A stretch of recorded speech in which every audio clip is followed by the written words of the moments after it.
Tinawag po ni Vice President Sara Duterte na traidor, no? Ito po ang pahayag. A traitor, BP Duterte slams NPA rebels after soldiers' death in Batangas. Okay. Vice President Sara Duterte turned her ire on the New People's Army over the death of Sergeant Jernel Ramillano who died during a gunfight with the armed rebels she referred to as traitors. Mga traidor.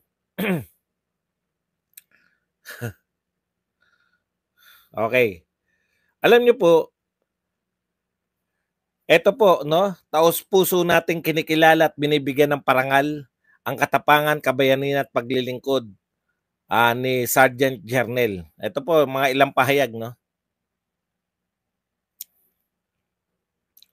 Okay lang po yan. Alamin nyo na lang.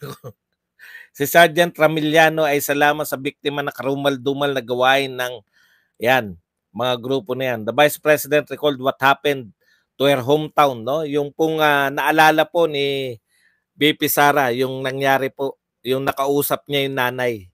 Ito po yung nung siya po ay mayor, tumimo po sa kanyang puso at isipan.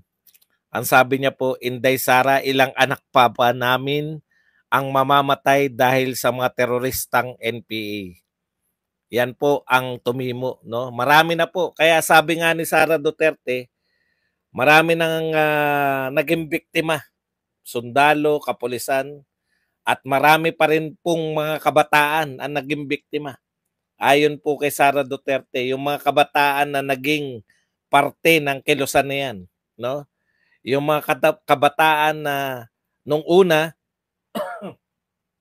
naniwala na tama naman di ba? Pag yung kabataan makita mo may korupsyon, talagang yayakapin mo, no? Pero late na para makita naman nila na sila po ay niyayakag na pala para maging mga sundalo nitong mga rebelde na to. Ang dami na po, no? Kaya nga po lahat na po nananawagan, no? Natapusin na. Maski nga po si Pangulong Duterte mismo ay nabiktima na po ng grupo na to na nagtiwala siya, no? Binigyan niya ng pagkakataon, binigyan niya ng mga posisyon sa pamahalaan, 4. Kung hindi ako nagkakamali, 4 po ang binigay na cabinet position, hindi po mga simpleng position to, cabinet. Kaya lang, ambos dito, ambos pa rin ang ginawa. Talagang yung pistok po sa kanila, no? Sa lahat, yung pistok po dito sa mga rebelding ito. Paulit-ulit na po dito si Sara Duterte, paulit-ulit na si Tatay Digong at may mga dating mga rebelde mismo na ginagamit lang para muling magpalakas. Uulitin ko po yung mga nasabi na nung una, no? Kaya maling-mali po na tahakin natin yung pistok. Alam po yan ng mga militar. Alam po yan ng mga kasundaluhan natin, no? Wag na po kayong magpapogi na bigyan ng let's give a peace a chance. Mula pa po noong araw, kay Cory pa po. Mula po kay Cory nakipagpistok na tayo hanggang kay Pangulong Duterte. Kung hindi pa rin tayo natututo at ngayon po ay babalik na naman tayo sa pakikipagpistok, talagang wala, kasi malapit na tayo eh. Alam niyo ang kagandahan sa mga Duterte, nung na-realize nila na hindi tapat yung kanilang mga kausap, ito nga pong mga grupo na to, kailanman, sabi ni Sara Duterte, no? Kailanman ay hindi sila tapat. Ayan po, ang tanging layunin ng grupo na yan ay sirain ang pundasyon ng ating demokrasya. Pabagsakin ang institusyon ng pamahalaan at kaladkarin tayo sa kahirapan, kaguluhan, at kawalan ng hustisya. Yan po ang mga binibitawang salita ni Sara Duterte sa kanyang pahayag. Tila itong gobyerno na to, hindi natin alam kung wala na lang sa kanila eh. May masabi na lang nakakaiba. May masabi na lang sila na may iba silang ginawa kaysa sa mga Duterte. Yung pong magandang proyekto na dapat lang tinutuloy, ayaw po nila. No? Gusto nila maiba. Wala tayong magagawa. Okay. Sana po natututo tayo. Natututo sana tayo sa karanasan natin na wala po talagang mahihita tayo sa lahat ng pakikipagpistok dito sa grupo na to.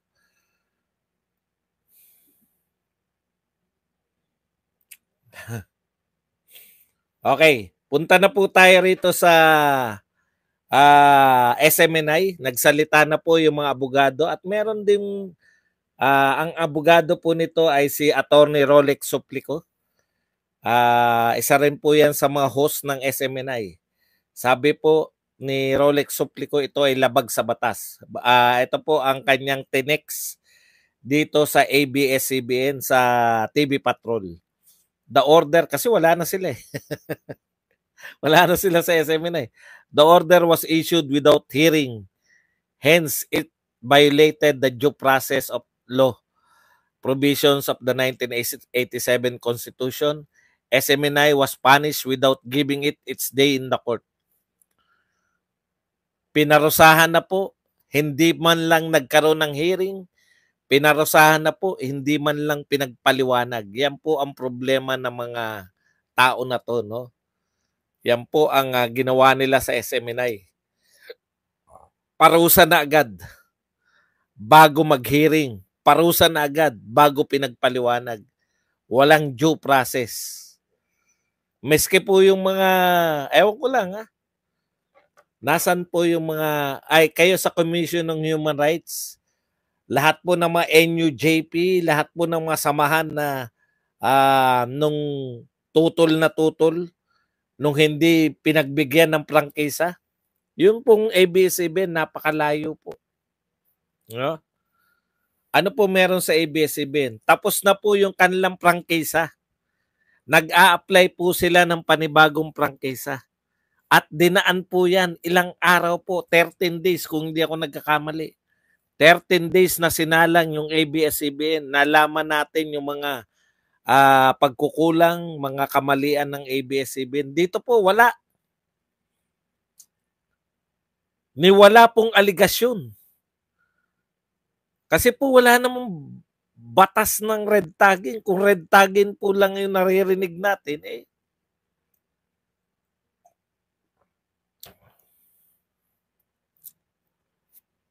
kaya po to illegal. Ano naman po yung sinabi ng isang miyembro ng PDP Laban? Maganda tong si Attorney Amy Torrefranca Neri. Ito po ay Secretary General ng PDP Laban. Mukhang ang lumalabas po na magiging opposition ngayon. Sana po matuloy, no? Yung binalita po natin kanina. Sana po matuloy na si Pangulong Duterte ay tumakbo sa Kongreso para harapan sila ni Speaker. Doon po kasi ang labanan eh. Nawala po sa eksena yung Senate President. Senate, wala pong sinabi ngayon. Parang mga grandstanding lang kayo tapos ang daming matatapang sa Senate, grandstanding lahat. Dehin bukiki kayo lahat sa ginagawa ng congressman. Kontrolado ng House of Representatives ang Kongreso. Walang magawa ang Senado. No? Grabe kayo, Senado. Okay. Opo, mas maganda pong target yun. Kasi pag naging congressman siya, harapan, pwede niya sabihan yung mga congressman. Maganda po. Ako po, sang-ayon po ako na kung tatakbo si PRRD sa Kongreso, una, hindi siya mahirapang mangampanya. Sigurado siyang panalo siya dun sa kanilang distrito. No? O, ikalawa, ano po, yung mga parang sa ang labanan po ngayon sa HOR. Ito po ang sinabi ni Attorney Amy Torrefranca Neri, what happened to the due process in our country? How could an agency impose suspension without asking for the side of media entity? NTC immediately sanctioned SMNI and at the same time issued a show cause order asking why no sanctions should be imposed. It boggles the mind. Ang dami po talaga. Mga matatalinong tao. Kinwestiyon na natin to kahit wala pa tayong naririnig na sinasabi ng mga abogado. Ngayon po, halos lahat ng mga abogado nagsasabi ngayon na ito po ay tahasang paglabag sa konstitusyon ng Pilipinas. Walang hearing, no? Hindi po pinagpaliwanag, binigyan na kagad ng sanction, binigyan na kagad ng parusa. The violation of the constitutional right to due process is obvious for all to see. Napaka-obvious po na wala pong due process na naganap dito po sa ginawa nila sa House of Representatives. Kaya talagang matinding labanan to, no? Yung makakapal ang mukha sa na kontrolado pati yung mga supposedly independent NTC po, lahat po ng mga komisyon. Hindi po pwedeng diktahan yan eh. Dapat. No? Pero ano nangyayari sa Pilipinas? Kanina lang, sobrang init. Ngayon, natungga ko na. Ano nangyayari na sa Pilipinas? Kontrolado na ba lahat? Alam nyo ang masakit? Alam nyo kung ano kinakatwiran ng NTC? Kasi nirekomenda sa amin ng House of Representatives na suspendihin. At dahil yung House of Representatives daw ay nakakita ng violation, kita niyo yung katwiran yan. Nakakita raw yung House of Representatives ng violation. Kaya pinasuspindi sa amin. Kung nakakita sila ng violation, napatunayan nila may violation, di dapat tinanggalan nila ng prangkisa. Hindi nyo ba naisip yun, NTC? Sila ang karapatan nila, prangkisa. Kayo, day-to-day operation. Hindi porket sinabi ng congressman na may nilalabag, aayon na lang kayo at sususpindihin nyo. Wala po bang, hindi po ako abogado pero wala po bang pwedeng iparusa dito sa NTC? Maling interpretasyon ng batas? O hindi nila alam? Hindi ko po alam. Bakit walang due process? Pag nilabag po ba ng mga katulad ng NTC ang due process, sama na natin MTRCB, wala silang kaparusahan? Kaya tago natin to. Baka mapagkamalang ako endorser. Wala po bang kaparusahan ng MTRCB at NTC dahil wala silang due process? Ang hirap, no? Ang isa pang pinagtataka ko, nasan po yung mga maaangal na mga grupo ng mga media? Alam niyo ba yung mga grupo ng media, meron lang masabi sa isang anchorman o isang reporter o isang press people, ang ingay-ingay, nire-red tag kami. Asan yung mga sumisigaw na no to red tagging, asan na kayo? Ito po, sinuspindi na walang due process. Wag mo kong turuan, Brad, ng gagawin ko. Alam niyo yung mga nagtuturo ng gagawin ko, no? Kasi okay naman na mag-suggest kayo no? Pero yung blatantly sabihin mo, questionin sa korte. Brad, mahirap tong ginagawa namin. Sana manood lang, di ba? O kaya makiusap ka. Wag naman mo kong utusan. Okay. Punta po tayo rito sa natatawa tuloy misis ko. Minsan lang nanonood dyan sa akin ng live. Nanonood lang dati yan ng sa TV, sa mga video ko. Pero ngayon nakanood siya ng live, natatawa siya eh. Hindi niya akalain na pag pagsabi-sabihan lang ako na sabihin mo dun. Kaya nga po ayaw ko maging bayarang di ba? Kaya po yung isang dahilan kung bakit ayaw ko maging bayaran na vlogger. Ayaw ko pong inuutusan ako ng mga gagawin ko sa vlog ko. Okay. Last na po. Last na topic na. Ano na ba tuloy? Nawala tuloy ako sa last topic. Ano pa ba hindi natin natalakay? May isa pa akong hindi natalakay.